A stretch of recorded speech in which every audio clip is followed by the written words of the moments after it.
नमस्कार दर्शकों, स्वागत है आप सभी का। और आज हम बात करेंगे भारतीय संविधान और मौलिक अधिकारों की। हमारे भारतीय संविधान में क्या क्या मौलिक अधिकार प्रदान किए गए हैं, इस विषय पर बातचीत करने के लिए आज हमारे साथ स्टूडियो में मौजूद हैं श्री गुलाब राय इंटर कॉलेज बरेली के प्रधानाचार्य और संविधान के ज्ञाता डॉक्टर SP पांडे। डॉक्टर साहब, बहुत बहुत स्वागत है आपका स्टूडियो में। धन्यवाद आपका। डॉक्टर साहब, चूंकि हम मौलिक अधिकारों की बात कर रहे हैं और संविधान में जो वर्णित मौलिक अधिकार हैं उनकी बात कर रहे हैं, तो सबसे पहले तो हमारे दर्शकों को ये बताइएगा कि व्यक्ति के जो मौलिक अधिकार हैं उनकी गणना संविधान में किस तरह की गई है। कौन कौन से वे अधिकार हैं जिनको संविधान में सीमित किया गया है, ये कहें कि संविधान के अनुसार परिभाषित किया जाता है। हमारे भारतीय संविधान के भाग 3 में मौलिक अधिकारों का समावेश किया गया है और भारतीय संविधान के भाग 3 को इसे मैग्ना कार्टा, भारत का अधिकार पत्र भी कहा जाता है। जी। भारत का अधिकार पत्र इसे इसलिए कहा जाता है कि सर्वप्रथम मूल अधिकारों की जो अवधारणा आई है वो इंग्लैंड में 1215 ईस्वी में वहाँ के अंग्रेज नागरिकों द्वारा वहाँ के शासक जॉन के माध्यम से कुछ अधिकार दिए गए, जिसे मैग्ना कार्टा यानी अधिकार पत्र के रूप में उसकी दिए। बाद में बहुत सारे और अधिकार भी मूल अधिकार के रूप में वहाँ दिए गए और 1689 ईस्वी में बिल ऑफ राइट्स हुआ, जिसमें और अधिकारों को भी शामिल किया गया। इसी तरीके फ्रांस में भी जब क्रांति हुई तो वहाँ के नागरिकों ने भी कुछ अधिकार की मांग की और वहाँ तो अलग एक प्रलेख में उसका उद्धरण दिया गया है।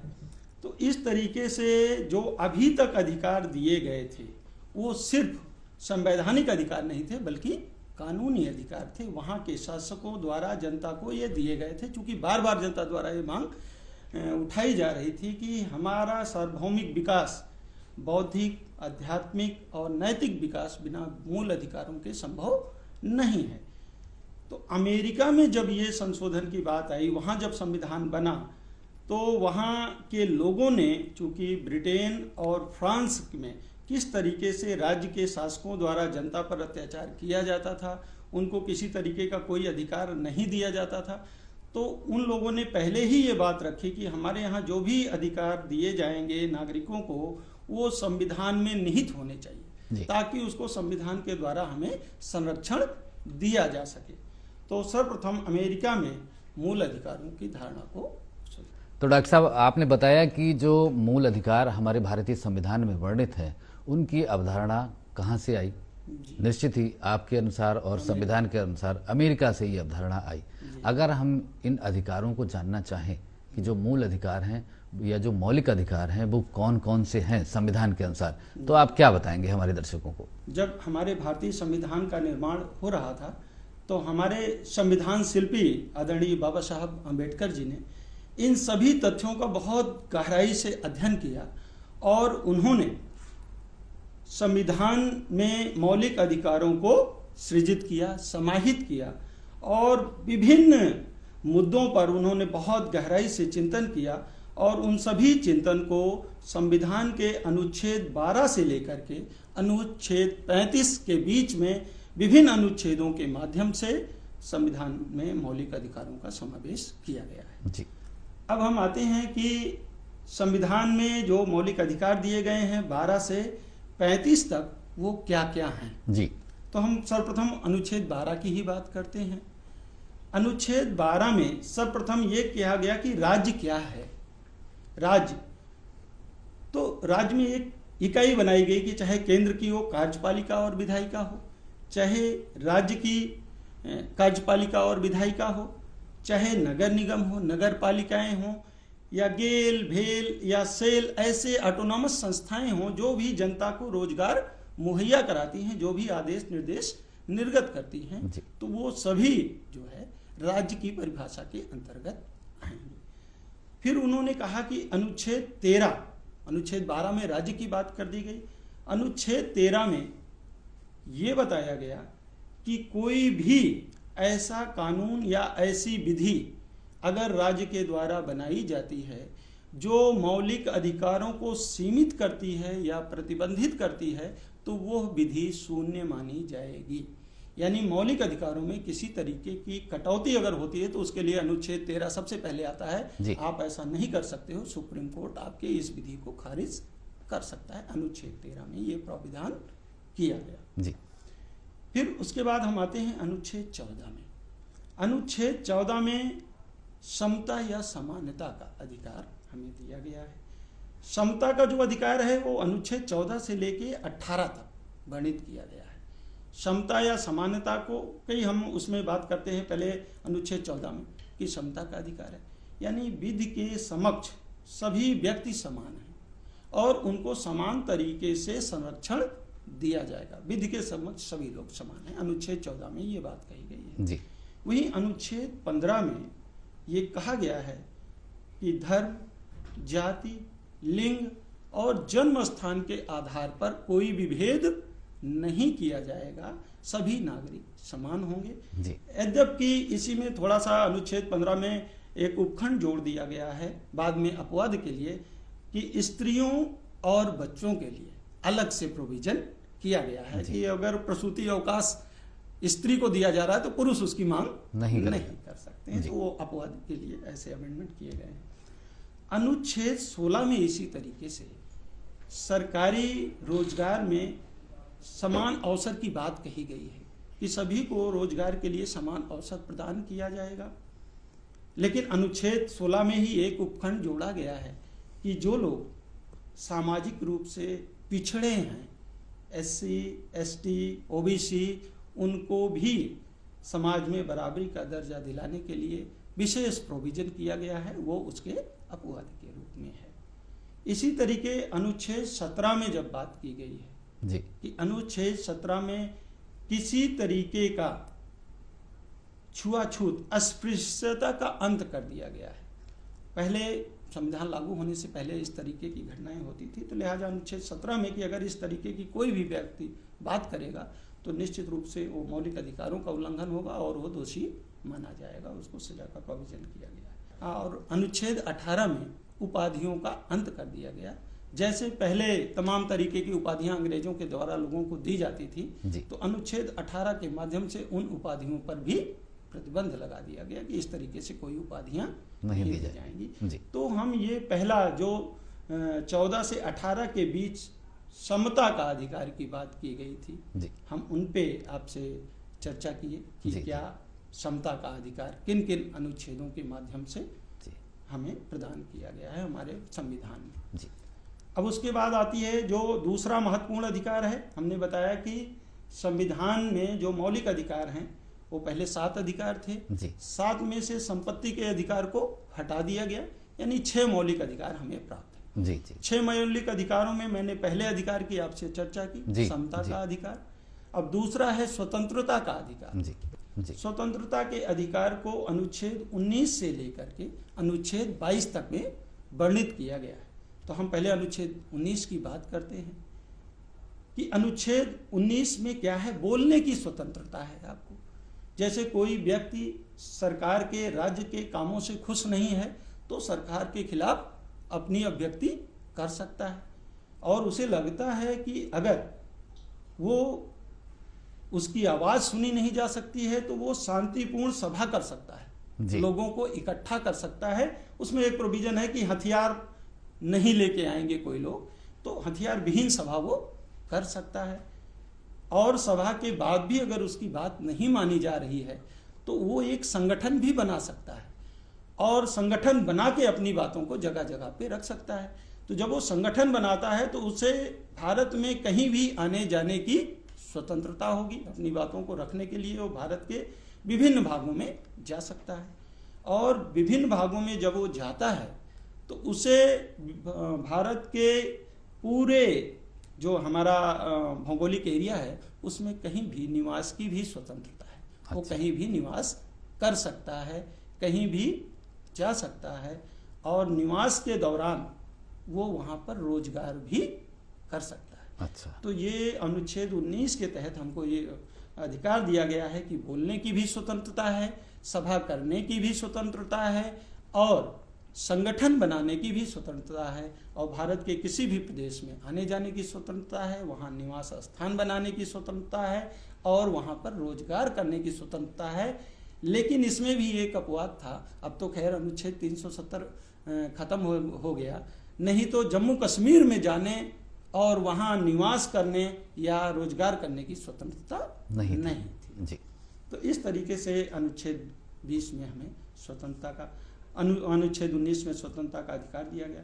अनुच्छेद 20 में ये कहा गया है, ये हमें अधिकार दिया गया है कि अपराध के खिलाफ जी हमें निषेध दिया गया कि कोई भी सजा, हमने कोई अपराध किया है तो हमें कोई भी सजा उस समय जो कानून है और उस समय के कानून के अनुसार जो सजा है वही मिलेगी, ना कि बाद में अगर कोई कानून बनता है और उसमें सजा बढ़ा दी जाती है तो हमें बढ़ी हुई सजा नहीं मिलेगी, बल्कि जिस समय अपराध किया गया है उसी समय के कानून के अनुसार हमें सजा मिलेगी। पहला प्रोविजन किया गया है अनुच्छेद 20 में जी। दूसरा एक प्रोविजन ये गया, किसी भी अपराधी जिसके ऊपर अपराध दोष लगाया गया है उस पर यह दबाव नहीं बनाया जाएगा कि वो खुद के खिलाफ गवाही करे कि हाँ हमने ये अपराध किया है। जैसा पुलिस वाले जी। कबूल करा लेते हैं किसी तरीके से उन पे दबाव बना के, तो वो मौलिक अधिकार है कि उस पर ऐसा कोई दबाव नहीं बनाया जाएगा कि वो खुद के खिलाफ ही गवाही दे।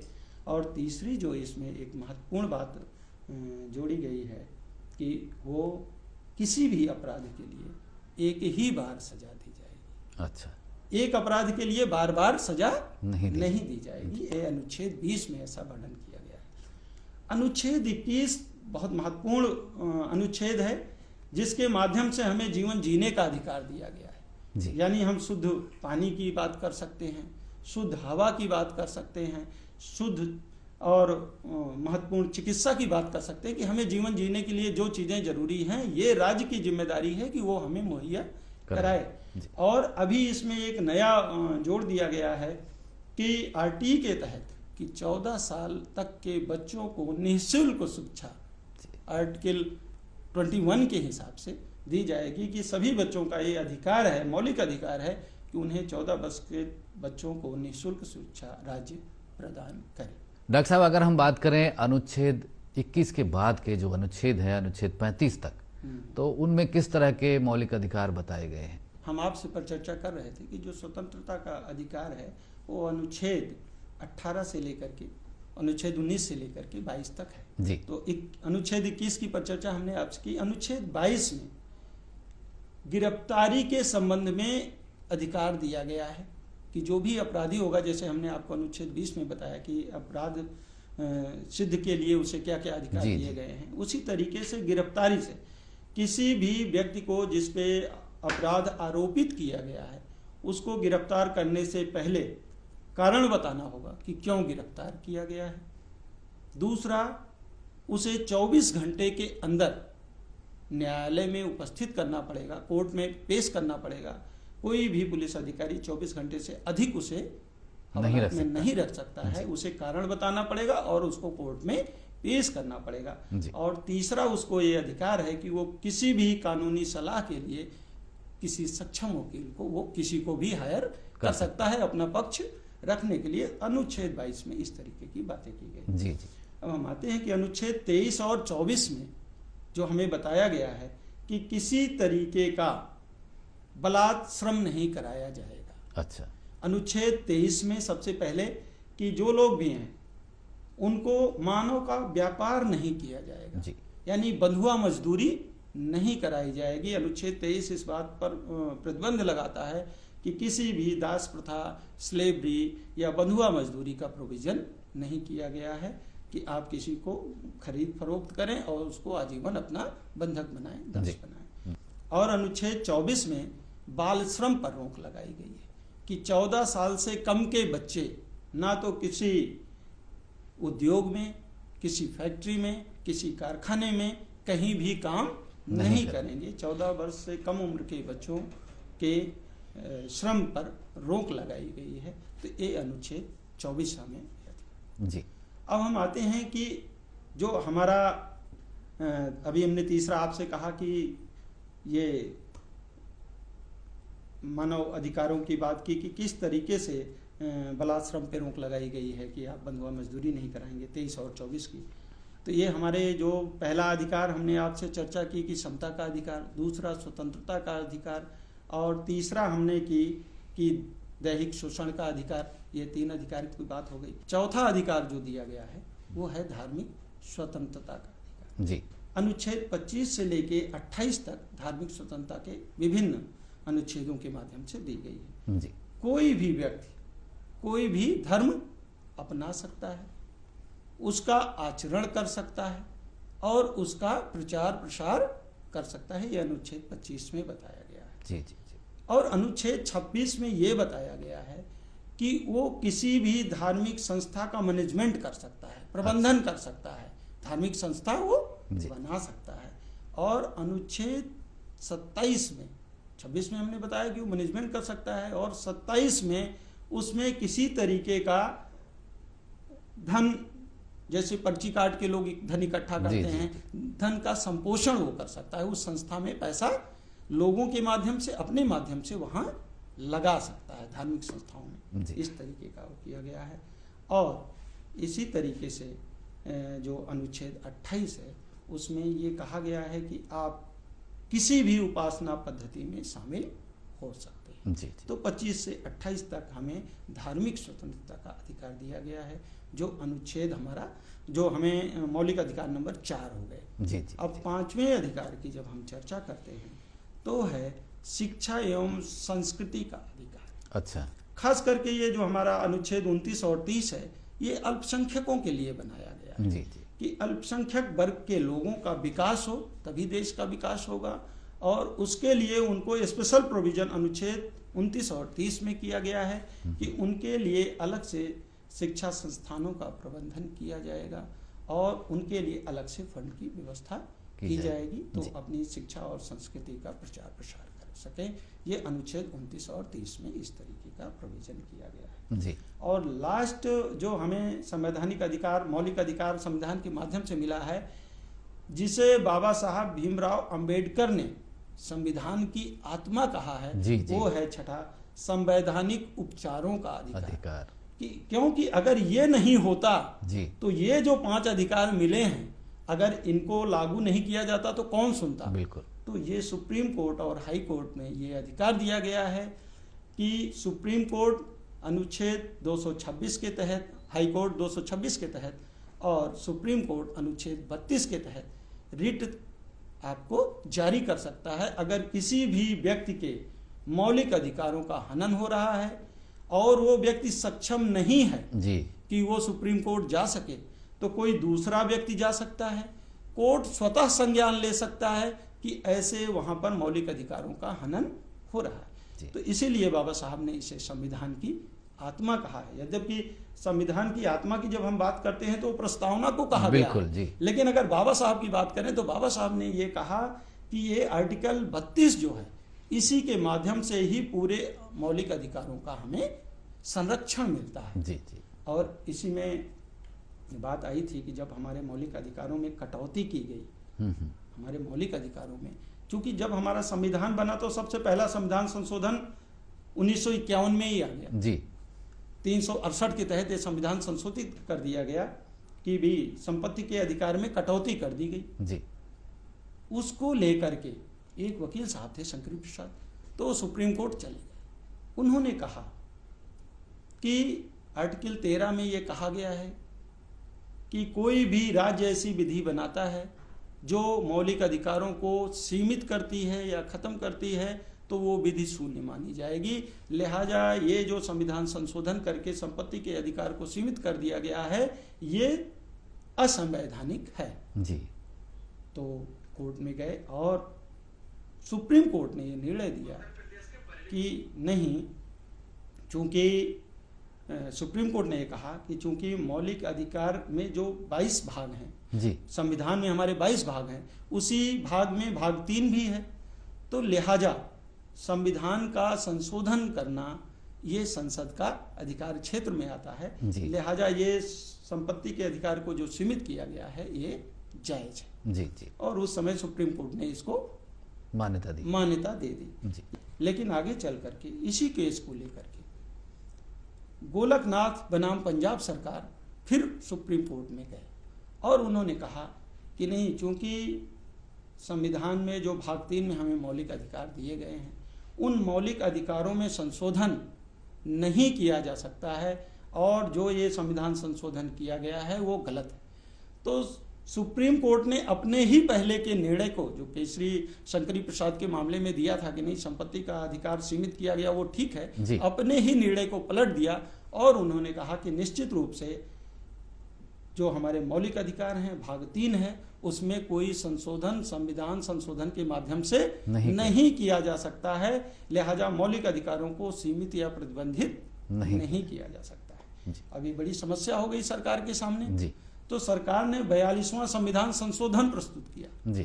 42वां संविधान संशोधन प्रस्तुत किया और उसके माध्यम से ये कर दिया कि संविधान जो हमारी संसद है वो सर्वोच्च है और संसद को ये अधिकार प्राप्त है, वो संविधान के 22 भागों में किसी भी भाग में वो संशोधन कर सकती है, भले ही वो भाग 3 क्यों ना हो। तो वो सभी उसमें संशोधन कर सकती है और उसमें एक क्लाज और जोड़ दिया उस संविधान संशोधन में, अनुच्छेद 13 में ए जोड़ दिया, 13A के तहत, कि इसका न्यायिक पुनरावलोकन नहीं किया जा सकता, नहीं किया जा सकता। बाद में इस केस को जब इस तरीके से संसद से संविधान संशोधन हो गया तो इस केस को लेकर के केशवानंद भारती बनाम केरल सरकार फिर सुप्रीम कोर्ट पहुंचे और सुप्रीम कोर्ट ने ये इसका पूरा विस्तृत बेंच में अध्ययन किया गया और सुप्रीम कोर्ट ने कहा कि हाँ, ये संसद का अधिकार है कि वो संविधान संशोधन संविधान के किसी भाग में भी कर सकती है, लेकिन संविधान के मौलिक ढांचे को वो परिवर्तित नहीं कर सकती है और न्यायिक पुनरावलोकन जो है संविधान का मूल ढांचा है, मूल ढांचे में परिवर्तन नहीं किया संसद नहीं कर सकती है। अगर ये लागू हो गया तो संसद निरंकुश हो जाएगी और वो फिर सारा संविधान संशोधन करके हमारे मौलिक अधिकार के, हमारे संविधान को ही तहस नहस कर देगी। लिहाजा केशवानंद भारती बनाम केरल सरकार में यह निर्णय आया कि संविधान को, संसद को संविधान संशोधन की शक्ति है, लेकिन संविधान के मूल ढांचे में बगैर परिवर्तन किए हुए। तो इस तरीके से पुनः बात वही आई कि संविधान जो संशोधन है संसद कर सकती है, लेकिन मूल ढांचे में परिवर्तन नहीं कर सकती है। और संपत्ति को अधिकार को जो हटाया गया था उसको फिर अध्याय भाग 3 से हटा करके भाग 12 में रख दिया गया, 301 के तहत कानूनी अधिकार बना दिया गया। तो इस तरीके से हमें ये 6 अधिकार प्राप्त हैं। इन 6 अधिकारों का अगर क्रियान्वयन नहीं होता है तो सुप्रीम कोर्ट रिट जारी कर सकता है, जैसा हमने आपको बताया। हाई कोर्ट रिट जारी कर सकता है। वो 5 तरीके की रिट जारी करते हैं। बंदी प्रत्यक्षीकरण है कि अगर किसी व्यक्ति को जबरदस्ती बंधक बनाया गया है और सुप्रीम कोर्ट को ये पता लगता है, वहाँ कोई अपील पहुँचती है, तो तुरंत हैबियस कॉर्पस जारी होती है कि 24 घंटे के अंदर उस व्यक्ति को कोर्ट में प्रस्तुत किया जाए। डॉक्टर साहब, आपने बहुत ही विस्तार से बताया कि क्या मौलिक अधिकार वर्णित है हमारे भारतीय संविधान में। ये और बताइए हमारे दर्शकों को कि व्यक्तिगत हित या सामाजिक हित दोनों में से वरीयता की बात अगर आएगी तो किसे वरीयता दी जाएगी संविधान के अनुसार? बिल्कुल, संविधान में ये निहित अवधारणा कर दी गई है कि मौलिक अधिकार हमारे असीमित और अप्रतिबंधित नहीं है। जहां व्यक्तिगत हित और सामाजिक हित की बात आएगी, निश्चित रूप से समाज को सर्वोच्च स्थिति प्रदान की गई है, वहां व्यक्तिगत हितों पे प्रतिबंध लगाया जा सकता है। जैसे इसकी व्यवस्था अनुच्छेद 33, अनुच्छेद 34 और 35 में की गई है कि कोई अनुच्छेद 35 के माध्यम से कोई भी व्यक्ति अगर सेना में है तो सेना में अनुशासन और उनकी गोपनीयता बनी रहे, इसलिए वहां उस व्यक्ति के मौलिक अधिकारों को सीमित किया जा सकता है जो सेना में है। अनुच्छेद 34 में यह कहा गया है कि अगर देश के किसी भाग में मार्शल लॉ लागू है, सेना विधि लागू है, तो वहां आपके मौलिक अधिकारों को सीज कर दिया जाएगा। और इसी तरीके से अनुच्छेद 35 में यह कहा गया है कि अगर देश में आपात स्थिति लागू है, 356 के तहत, 352 के तहत आपात स्थिति लागू है, तब भी आपके मौलिक अधिकारों को सीज कर दिया जाएगा। तो हमारे संविधान में बहुत बढ़िया व्यवस्था की गई, ऐसा दुनिया के किसी संविधान में नहीं है कि मौलिक अधिकारों को पूरा संरक्षण भी दिया गया है, लेकिन मौलिक अधिकारों का व्यक्ति दुरुपयोग न करे, इसलिए उसको जो है उल्लंघन ना हो, इसलिए अनुच्छेद 33, 34 और 35 में भी इस तरीके का प्रोविजन किया गया है। जी जी। जिस तरीके से हमारा संविधान निश्चित रूप से दुनिया के संविधान में सबसे अच्छा और लिखित संविधान। जी डॉक्टर साहब, इसीलिए हमारा जो भारतीय संविधान है उसे विश्व के किसी भी गणतांत्रिक देश का सबसे लंबा लिखित संविधान कहा गया है, क्योंकि बहुत विस्तृत संरचना है। वो फिर बात चाहे मौलिक अधिकारों की ही क्यों ना हो। चूंकि समय सीमित है हमारे कार्यक्रम का डॉक्टर साहब, तो आगे की चर्चा फिर कभी करेंगे संविधान के विषय में आपके साथ। आप हमारे स्टूडियो में आए और आपने बहुत ही विस्तृत जानकारी दी हमारे दर्शकों को भारतीय संविधान और मौलिक अधिकारों की। आपका बहुत बहुत धन्यवाद। बहुत बहुत धन्यवाद सर।